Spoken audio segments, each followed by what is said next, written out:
Boa noite, meus amigos. Eu gostaria de dizer a vocês do amor e do prazer que nós temos e estar aqui diante das câmeras da TV Mais, canal 15, da Multiplay, levando para você, para muito longe, a nossa conversa. Nossa conversa é um programa simples, mas em que nós podemos levar até o nosso telespectador o que há de melhor em termos de novidades, em todos os sentidos, melhores profissionais, pessoas interessantíssimas que sabem falar de assuntos muito bons e que nós temos que levar para que você saiba que nos preocupamos com o mundo atual. Hoje nós temos um convidado especial. Ele é do teatro. Então, é uma pessoa que sabe, tem muita cultura, porque o teatro hoje em dia é a maior escola que se pode ter da vida. Aqui está ele, que é o meu amigo, Júlio Maciel. o Júlio Maciel, que além dele ser do teatro, ele também é advogado Também e tem algumas incursões. eletrotécnico, né? Tem algumas outras atividades. Mas o teatro, para ele, tem sido realmente o seu grande amor, né? Então, eu queria que você desse boa noite para o telespectador e dissesse para eles, ô Marcel, por que você escolheu de se dedicar ao teatro? O porquê dessa dedicação? Por que você se identificou mais com o teatro? Ok. Boa noite a todos, o pessoal que assiste a Multiplay. Muito obrigado pelo convite, Maria Amélia. Na realidade é o seguinte, as múltiplas funções de uma pessoa só ajuda, só conjumina para a obtenção de experiências e com certeza elas vão desaguar na mãe das artes, que eu chamaria o teatro.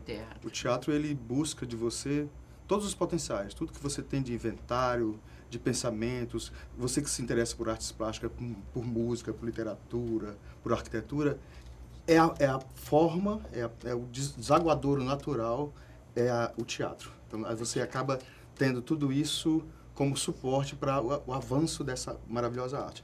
Naturalmente, a coisa de você chegar a esse estágio de descobrir, de saber se é o teatro ou não dedicar, na sua vida, né? você tem que passar por todas as etapas. Eu fui descobrindo o teatro já nos anos 70, e com Guaraci Rodrigues na época. Então, assim, a gente foi descobrindo que das outras artes que eu fazia, artes plásticas e outras, eu preferi me dedicar um pouco mais na profundidade.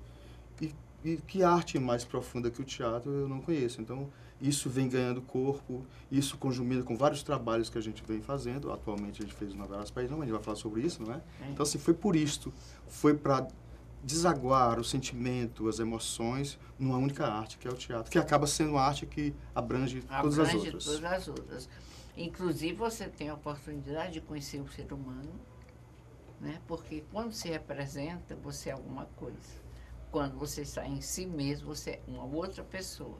E aí, então, vem as comparações de uma personagem e de um ser humano na sua vida real. E isso é muito importante, né? Da identificação do personagem com o próprio ser humano. Marcelo, conte das suas experiências e do que você faz e trouxe para nos mostrar. Como eu falei, começa nos anos 70, a gente já passou com trabalhos com Guaraci Rodrigues, com Geraldo Marcán, você se lembra do Geraldo Marcán? Então, assim, o Marcelo Costa, vários grupos que a gente foi se envolvendo, então, essa relação que se amplia cada vez mais, vai culminar numa adaptação do Novelas País Nenhum, em 87. Esse é um livro muito famoso do Inácio de Loyola Brandão. O livro escrito de 78 para 81, caiu nas graças do mundo, porque foi um livro que foi divulgado mundialmente, ganhou o prêmio Willa na Itália. Então, ele teve uma primeira versão, adaptação minha e do Acácio de Montes para teatro. Texto literal que a gente foi descobrindo e evoluindo com o autor. A adaptação. Ele foi monitorando o nosso trabalho nos anos 80, até que culminou com a adaptação final. E, para nosso espanto, ele não sabia, foi através dele que descobriu que ele já tinha recebido 10 adaptações, inclusive do Celso Nunes. E dessa coisa, ele conta nas cartas, conta nessas entrevistas que ele deu, a gente conseguiu ser laureado como a melhor dentre as 10. Então, isso já foi um prêmio. Um prêmio grande, prêmio maravilhoso, né? Que nos deixou em visibilidade na época. Me lembro que a gente foi convidado na reinauguração do Teatro Zé Alencar, em 87, para ser o espetáculo escolhido daquela época. Fomos também a festivais em São Paulo, ganhamos alguns prêmios, mas o que mais interessante é que isso foi em 87, eu pensava que tinha passado, até que eu vi já agora nos anos 2000, vi os sites da internet, vi informações já digitalizadas na rede, e o nosso nome constava, a nossa peça constava.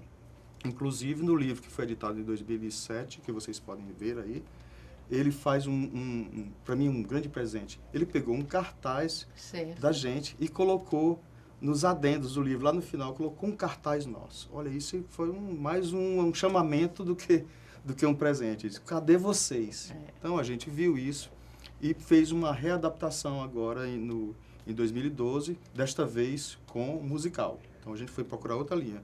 Lembrando também que na primeira vez, em 87, ele veio aqui em Fortaleza para ver a reinauguração do teatro. E agora, de novo, em 2012, veio conosco, esteve na Praça do Ferreira e também esteve na 10ª Bienal do Livro em Fortaleza, a Bienal Internacional. Bienal Internacional. E já muitos prêmios? De 87 para cá, nós arrastamos vários prêmios aqui no Ceará e também 3 prêmios importantes em São Paulo. Estivemos em Brasília, mas os prêmios importantes em São Paulo foi ator coadjuvante, foi terceiro espetáculo do Brasil, foi prêmio de iluminação, prêmios famosos, dentro de festivais famosos em São Paulo, no Festival de São José do Rio Preto. E isso tudo parecia perdido, mas não, com as coisas que passam nesse momento, nessa coisa da internet, ela revitaliza, revigora tudo e você começa a entender que a sua arte é perene, ela não acabou. Não acabou. Mesmo que a peça tenha saído... Mesmo que tenha ficado um tempo parado, por falta de você estar presente. Mas é como diz a Fênix, né? Exatamente. Isso tudo sempre retorna. Sempre fica alguma cinza para renascer. O que é interessante é que em 87 ele dizia assim, eu sou essa obra que nasceu de mim e vocês são os meus filhos. Sim. Tá? E agora ele fez uma brincadeira sobre isso agora em 2012, lá na Praça do Ferreira, durante o festival, dizendo assim, se na época eu era o pai de vocês, essa obra era minha filiação, agora vocês são meus netinhos. Está todo mundo mais velho. Porque já tinha passado uma época. Nós temos 30 anos, mais ou menos, né? Exatamente. Então, assim, ele é uma pessoa extremamente generosa, sabe?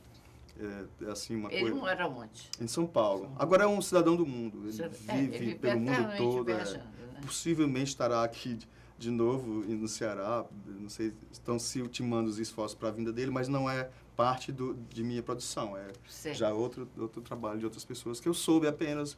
Pode ser que a gente esteja junto com a peça novamente. Vocês arrecadam muita bilheteria? Olha, bilheteria, teatro, arte, em Fortaleza tem um soul aí, né? Um negócio que a gente tem que pensar. É só aqui em Fortaleza, né? Não, eu não diria. São Paulo e no eu não Rio, diria. geralmente os teatros são lotados. Eu não diria que seria só em Fortaleza, mas tem uma coisa assim que o Ceará se ressente muito. Eu também não diria que isso é nordestino, porque a gente vê as produções do Nordeste, muitas vêm aqui até dos nossos festivais e levam nossos prêmios, com todo mérito, naturalmente. Eu acho que a gente precisa reforçar, azeitar nossas relações artísticas com a cidade. Os atores têm que estar mais bondosos dessa arte que é milenar e que é extremamente importante. Precisamos ensaiar mais, precisamos atender melhor as pessoas que se interessam por cultura, que vêm à cidade conhecer. Precisam saber. Eu sei que tem grandes grupos aqui no Ceará, não estou negando isso. Mas a necessidade é constante. Os grandes grupos existem. Mas existe também uma falta de colaboração das autoridades para com o teatro.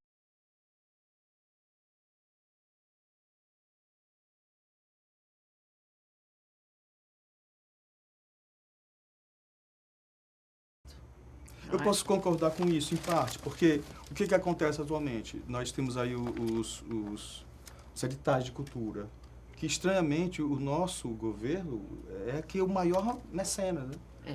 O que talvez falte mais ainda é a iniciativa particular, acreditar nisso, sabe? Porque, incrivelmente, o nosso maior, vamos dizer assim, gestor financeiro dessas questões artísticas tem sido o Estado. A gente mesmo não pode, nós recebemos o prêmio Mecenas do ano passado, 2012, e nós conseguimos... Mas eles ficam uma grande parte da obra. Agora, o que acontece é o seguinte, é que os prêmios ainda são pequenos, a gente ainda não leva tudo, as cargas de impostos são altas, os gastos são grandes, a gente recebe para montar, não pode viajar, quando é para viajar, não pode montar a outra. É uma coisa que a gente está ainda... fica sempre faltando. Está com uma certa carência. Eu tive a oportunidade de escrever 2 livros e publicá-los. Sim. Escrevi mais um terceiro, mas não quis mais publicar. Tinha facilidade para escrever, para captar as coisas, sentir o ser humano. Gosto muito. Eu editei meus 2 livros, escrevi em Recife o primeiro livro, e o Mundo Novo que eu descobri, financei o meu livro. Vim para cá, escrevi um outro livro, O Amor Não Exige Obrigações. Livros simples, que falam da alma humana, sem nenhuma pretensão de ser nenhuma grande escritora. O importante, e deixei de escrever exatamente por isso, não por ser eu que publicava os meus livros, dentro da minha condição financeira, logicamente. Vendi todos eles, não me resta quase nenhum, uns 2, assim, para a gente, né? Se um dia tiver. Bom, fiz 2 edições. Mas perdi o interesse de escrever e publicar. Eu deixei de escrever e publicar, falta de interesse mesmo, porque escrever é um dom que se traz. E você escreve, inesperadamente você começa a escrever, inesperadamente você para de escrever. Não é verdade? Essa coisa de produção literária é uma coisa que, já falamos da multiplicidade da diversão e do teatro, você, o diretor, tem que ser um escritor. E o escritor, e não passa só pelo escritor, diretor, passa pelo ator, escritor, e passa pelo público, leitor. Essa relação, ela é um tripé extremamente importante. Nada vive sozinho. Não. Tá? É uma relação bionívoca, né? Nos apropriamos dessa palavra, né? Tem que ser uma harmonia de todos. E cada um tem que ter o seu inventário. É importante ao público ter o seu inventário de percepção do que está lendo, crítica, visão crítica. É importante o diretor ter a visão crítica do que está falando e o contexto para jogar para o ator. E o ator também, para receber, ter o seu repositório de informações para que essa coisa flua, né, positivamente. Eu gostaria de agradecer a sua presença e dizer que o seu trabalho que você trouxe está sendo mostrado aí.